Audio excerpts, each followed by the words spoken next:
शनिवार सकाल 9:30 समय बौद्ध विधायक सरोज कुमार प्रधान बौद्धଠାରେ ଥିବା जिला स्टाडियम परिदर्शन करथिले।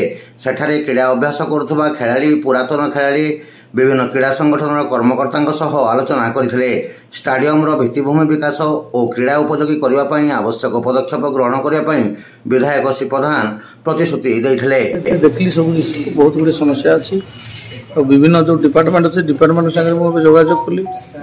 तो केवल स्विमिंग पूलटा जेहेतु जिंदल वाले मेंटेन कर ठीक अच्छे और बाकी गवर्नमेंट हिसाब से जो पीडब्ल्यूडी हो एनएससी हो जोटा कि आम स्पोर्ट्स मेंटेन कर किसी व्यवस्था रही। आप पड़ियार देखो किसी लेवलिंग नहीं किसी ना स्टेडियम व्यवस्था भी ठीक नहीं। तेणु आगामी दिन में निश्चित भाव में आम कार्यक्रम करूँ जमी आम भविष्य में पाने खेलें खेल उपयोगी है भाया स्टेडियमटा करा कलेक्टर सागर आलोचना करी निश्चित भाव में 7 दिन भितर तार निष्पत्ति नेबू जमी खेल उपयोगी हे विशेषकर फुटबॉल क्रिकेट जहाँ भी अच्छी सब गुड़ाक आम कर सागे सागे इमिडिएट पदक्षेप नेबू।